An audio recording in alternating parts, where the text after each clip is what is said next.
그래서 한 주 동안도 또 뭐 변동성도 되게 컸어요, 생각보다. 그래서 그 변동성도 크고 그런 와중에 한마디로 딱 요약을 하면 미국의 소매 판매 호조에도 불구하고 중국 부동산 업체 신용위기 뉴스들로 컨트리 가든 뉴스죠. 그래서 뉴스들로 결국 안전자산 선호하는 건가? 라는 생각이 들고 결국 또 다음 주를 쳐다보면서 구원 투수는 결국은 다시 여기서 상승세로 돌릴 수 있는 가능성은 그냥 또 AI밖에 없나? 만약에 AI가 잘못 나오면 어떡하지? 뭐 이런 우려도 약간은 드는 한 주였습니다. 그리고 제일 눈에 띄어서 많이 움직인 거 부분은 오히려 비트코인이었어요. 갑자기 10% 빠지고 막 이래가지고 여기 보시면은 이제 금요일 날이었는데 스페이스X 그 머스크 가진 그 우주죠. 그래서 우주 가는 거. 그래서 스페이스X가 비트코인을 매각했다. 뭐 이런 뉴스들이 나오면서 빠졌다고 하는데 실제로 움직인 걸 쭉 보면은 되게 펀더멘탈리 같이 움직인 느낌도 있어요. 왜냐면 주가가 급락하면서 또 변동성은 또 급락하고 그러는 와중에서 빅스는 좀 올랐어요. 원데이 빅스는 떨어졌지만 빅스 좀 올라가면서 실질적으로 달러 인덱스는 또 약간 올라가면서 요 타이밍상으로 보면 조금밖에 안 올랐지만 그래서 전체적으로 이렇게 움직였는데 결국은 비트코인 같은 경우는 약간은 이런 펀더멘탈로 움직이는 건 억지로 끼워 맞추는 것 같다. 이런 느낌입니다. 저는. 그래서 그냥 수급에 따라서 많이 움직이고 있는 것 같다. 실제로 ETF 같은 경우 이제 현물 ETF까지 승인 날려고 하고 있고 뭐 여기 이 나라 저 나라에서 ETF 얘기 뭐 스테이블 코인 얘기 계속 나오고 있음에도 불구하고 계속 비트가 빠지고 있어서 이게 마지막에 어떤 형태로 마무리가 될까라는 부분들에 대해서는 좀 고민이 좀 되는 것 같아요. 그래서 이제 화요일 날 소매 판매가 예상보다 너무 높게 나왔죠. 그래서 0.7 MOM 나와 버리니까 뭐 미국 성장률 나우 GDP 같은 데서 5.8 뭐 이런 얘기도 하면서 5%막 이상대를 얘기하고 QOQ로는 그래서 뭐 1년 뭐 성장률 5% 얘기하는데 미국이 성장률 5% 하는 거는 되게 어 되게 그 뭐라 그래야 될까요? 되게 또 놀랍죠, 약간. 그래서 그 예상에도 불구하고 굉장히 좋은 거임에도 불구하고 결국 미국 은행들 영업 악화되면서 대형 은행들 신용 등급 하향 경고 나오고 그다음에 엠파이어 스테이트 제조업 지수 급락하면서 오히려 이런 부분들이 이제 금리 하락을 조금 이제 부추겼죠. 그래서 금리가 이렇게 쭉 하락하고 이러면서 주가도 마찬가지로 또 하락세로 전환했어요. 보통 이제 금리 내려가면 주가 올라갔었는데 지금 그 방향이 아니죠. 그리고 금리 내려가니까 달러 약세되고 이런 모습들을 보이고 있는 형태의 모습을 보실 수 있어요. 거기다가 지금 이 노란색이 금인데 금값도 빠지고 달러 값도 빠지고 금리도 빠지고 주가도 빠지고 아주 이상한 날이죠, 이날. 그렇죠? 그래서 지금은 결국은 이런 거에 대한 A가 B처럼 움직여서 그 B가 어떤 A에 영향을 준다 뭐 이런 식의 지금 펀더멘탈을 반영해서 뭔가 의사결정을 매매하기는 굉장히 어려운 시기다 이렇게 보시면 될 것 같아요. 그리고 목요일 날 필라델피아 제조업 지수 예상보다 너무 잘 나왔어요. 25.5포인트 급상승해서 12루 마이너스 색이 예상했던 건데 12 플러스 발표되면서 이제 경기 완전히 살아나나 그러면서 결국은 장기 금리가 올라가는 그리고 이때부터는 어떻게 생각하면은 약간은 인플레이션 우려 부분을 그러니까 인플레이션이 롱거하는 부분들을 반영한 장기금리 상승이라고 저는 생각이 들어요. 계속 장기금리 상승하는 건 저는 인플레이션 때문이라고 생각이 들어요. 지금 뭐 수급 때문이다 이렇게 얘기하는데 저는 롱텀리 누군가는 이게 장기금리를 그러니까 인플레이션이 계속적으로 높아서 장기금리가 어느 정도 이제 따라와야 될 것 같다 이런 느낌. 거기다 이제 성장률 5% 나와 버리니까 두 가지가 맞춰진 것 같아요. 그 다음에 실업급여 청구 건수 전주보다 또 줄어들었어요. 그러니까 당연히 금리 이 실제로 그럼에도 줄어들어서 이걸로 발표되면서 금리는 실질적으로는 또 2년짜리 금리는 더 하락을 해버렸어요. 여기서 보시면은 되게 웃긴 게 파란색이 2년짜리예요. 그래서 2년짜리는 훅 내려가는데 10년짜리는 올라가고 있죠. 그러니까 지금 이 부분 두 가지도 지금 이미 섞이면서 장당이 금리 줄어들고 있지만 어쨌든 이 부분이 되게 이제 특이하게 움직이고 있는 상태다라고 보시면 될 것 같아요. 실제로 실업급여가 전주보다 줄어들었다는 얘기는 결국은 고용이 더 좋다는 얘기잖아요. 제조업도 계속 좋고 그러면 금리 올려야 될 거 아니에요. 근데 보니까 단기는 오히려 내려가고 장기는 올라가는 이런 모습을 보였어요. 그 얘기는 결국은 이렇게 뭐 미국 같은 경우 디플레 그다음 뭐 그 침체 이런 얘기를 하기 되게 어려운 상황을 계속 보고 있어요. 그래서 이 부분에 대해서는 지금 제가 그러니까 화요일 날 할 자료로 해서 지금 찾아보고 있는 게 인베스트 그러니까 미국에 투자하는 것들을 백악관 사이트 누가 이제 채방에 올려놓은 게 있어가지고 보다 보니까 되게 잘 만들어놨더라고요. 그래서 미국의 외국인들이 얼마나 투자를 하고 있고 인프라를 얼마나 깔고 있고 그러면서 돈을 얼마나 쓰고 있는지 이런 그다음에 고용이 어느 파트에서 계속 늘리고 있는지 이런 부분들을 되게 그 백악관 사이트에서 잘 나와 있어서 그걸 한번 보면서 딱 느낌에 미국으로 계속 돈이 들어가고 있으니까 달러 약세가 쉽게 가기 어렵고 그 다음에 하이테크나 이런 쪽에 계속적으로 투자를 유지하고 있기 때문에 다른 나라 대비 그래서 돈이 계속 그 플로우가 인플로가 훨씬 많은 미국이 그러다 보니까 나머지 나라들에서는 당연히 임팩트가 있는 현상들이 계속 나타나고 있다라고 봐야 될 것 같다라는 생각이 들었어요. 그리고 금요일 날은 이제 그 경제 위기 거기 헝다 파산 보호 신청했죠. 이제 월요일 화요일 이때는 이제 목요일 이때는 이제 중국 얘기가 계속 나왔고 컨트리 가든 얘기가 그러면서 이제 아예 그냥 금요일 날은 헝다 파산했죠. 근데 헝다가 아마 한 달 전 정도서부터 파산될지 모른다, 파산될지 모른다 이런 얘기는 했었어요. 그래서 이거는 해석하기가 중국 경제 위기 해석하기는 되게 난해한 것 같아요. 여러 가지 방법으로 해석을 할 수 있을 것 같아요. 헝다뿐만이 아니라 지금 컨트리 가든 뭐 또 하나 더 있었잖아요. 그 걔네 한 군데 그래서 세 군데 정도가 지금 큰 회사들이 난리가 났고 이런 부분들이 결국은 어떤 식으로 영향을 미칠지 그 다음에 이 헝다 문제가 발생하면서 지금 보시면은 헝다 문제가 발생을 하면서 금리가 어떻게 됐어요? 내려갔어요. 지금 실제로 앞부분에서 금리가 계속 올라갔죠. 근데 이런 헝다 부도나고 중국 이슈가 나오면서 금리가 내려갔어요. 그래서 지금 이 금리가 내려간 요인 안에는 글로벌리 봤을 때 중국의 영향이 있어서 기본적으로 침체나 기타 이런 부분에 영향이 미칠 것이라고 예상한 사람들이 금리를 뺐다라고 볼 수도 있을 것 같아요. 갑자기 뭐 그렇게 뭐 막 지금 그러니까 그 미국 채권 사줄 사람 없어서 금리 올라가 뭐 이런 분위기였는데 갑자기 이렇게 쭉 내려갔잖아요. 여기서 보시면 이렇게 일주일 동안 올린 거 거의 이때 다 내렸는데 이때 결국 나온 뉴스들을 보면은 결국 중국 위기 뉴스였어요. 그러니까 중국 위기 뉴스가 나오니까 미국 금리가 빠진다. 그 얘기는 결국은 또 안전자산 얘기라고 생각할 수밖에 없죠. 예. 그렇게 보시면 될 것 같아요. 근데 또 안전자산이라고 하다 보니까 금값은 어느 정도 올라가니까 얘기가 말이 맞죠. 그 와중에 비트코인은 빠져버렸죠. 그러니까 이제 비트코인은 안전자산은 아니다. 라고 제가 아까 이제 말씀을 드렸던 거죠. 이렇게 생각해 보시면 될 것 같고요. 그다음에 외환 시장은 막 이렇게 복잡하게 움직였죠. 원화는 결국 옆으로 쭉 갔어요. 그렇게 크게 많이 움직이진 않았죠. 그리고 엔화도 밑으로 좀 많이 약세로 가다가 다시 강세로 돌았어요. 이게 뭐 YCCU냐 뭐 미국 뭐 금리 부분의 영향이냐 이런 거 여러 가지 얘기하겠지만 지금 이 부분에서의 가장 그냥 눈에 띄었던 점은 유럽이에요. 그러니까 영국이 화요일 날 이제 임금 상승이 높게 발표되면서 결국은 금리 인상 더 할 거야 이러면서 이제 파운드화가 강세가 됐었어요. 그래서 지금 파운드화 같은 경우는 어느 정도 강세가 계속 유지되고 있었고 지금 이 노란색이에요. 그래서 여기 보시면 계속 줄줄줄 올라갔잖아요. 그리고 위에 계속 올라가 있죠.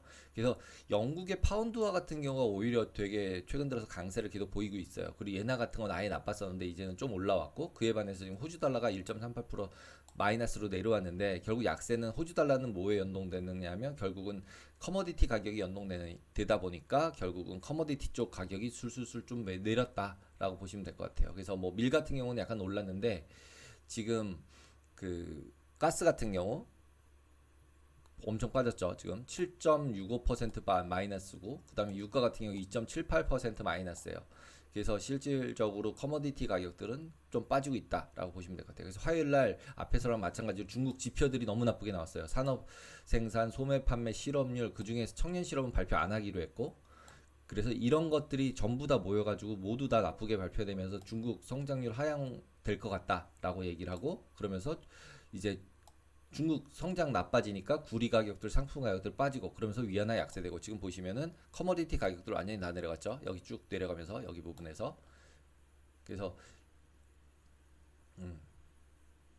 네, 여기 부분에서 분명히 다 주르륵 다 내렸어요. 그러면서 내려가고 그러면서 위안화도 약세로 흐르고 이 주황색 같이 생긴 거 약세로 쭉 흐르고 이러면서 이제 금리는 큰 영향을 이때는 없었지만 결국은 이런 영향을 받아서 금리가 오히려 내려오는 형태의 모습을 보였어요. 그리고 컨트리 가든 수요일 날이 이제 컨트리 가든 얘기가 나왔던 건데 수요일 날 컨트리 가든 얘기가 나오면서 부동산 개발업자들 도미노 디폴트 가능 얘기 나오고 이러다 보니까 달러가 강세가 되겠죠. 안전자산 선호 아까 앞에서 말씀드렸듯이. 그러니까 나머지 통화들 다 줄줄줄 내려가는데 GBP 영국 파운드만 안 내려가고 옆에서 기고 있고 나머지는 다 내려갔죠. 그죠? 호주 달러도 다 내려가고 그러면서 이제 레리 서머스 나와가지고 10년물 1.75%까지 올라가야 된다고 얘기를 하고 있어요. 그래서 10년물 같은 경우 지금 현재 4.257인데 4.5 한 50bp 나왔어요. 이거 막 되게 높아 보이지만 10년채 기준으로 50bp밖에 안 남았어요. 예. 그러니까 뭐 그렇게 뭐 이것도 못 간다. 5는 못 넘는다고 저도 생각한다고 예전에 말씀을 드렸었지만 4.75 뭐 이런 데 가볼 수도 있을 것 같아요. 간다면. 그리고 이제 금요일 날 헝다 파산 신청을 했죠, 결국. 그래서 이게 근데 달러 거 다 아시다시피 달러 거 신청을 한 달러 거 파산이기 때문에 자기네 나라 것들은 어떻게 될지 몰라요. 그러니까 지금 달러로 빌린 것들은 계속 배를 째고 있는 거죠. 안 하는 걸로 안 갚고 이제 어떻게 파산 신청해서 어떻게 넘어가는 걸로. 그러면서 이제 결국은 부동산 거품 붕괴 우려 나오고 이러면서 되게 어려워졌죠. 그러니까 위안화는 되게 오히려 이렇게 됐으면 위안화가 근데 약세가 되고 나빠져야 되는데 오히려 여기서 보시면 움직인 걸로 그냥 딱 숫자로 움직인 걸로만 보시면 의외로 이런 뉴스가 났는데 위안화는 옆으로 안 빠지고 약간 올라가면서 그냥 횡보였어요. 그래서 제가 이것도 특이하다고 생각이 드는 거예요. 이렇게 돼서 뭐 중국이 나빠 그러면 중국에서 돈 나와야 되니까 그 위안화가 약세가 돼야 돼. 이래야 되는데 중국 이런 실제로 뉴스가 나왔을 때는 이미 여기서 조금 내려온 상태에서 좀 올라갔다가 그대로 옆으로 가고 있잖아요. 거기다가 구리가 유가다 반등을 해버려요.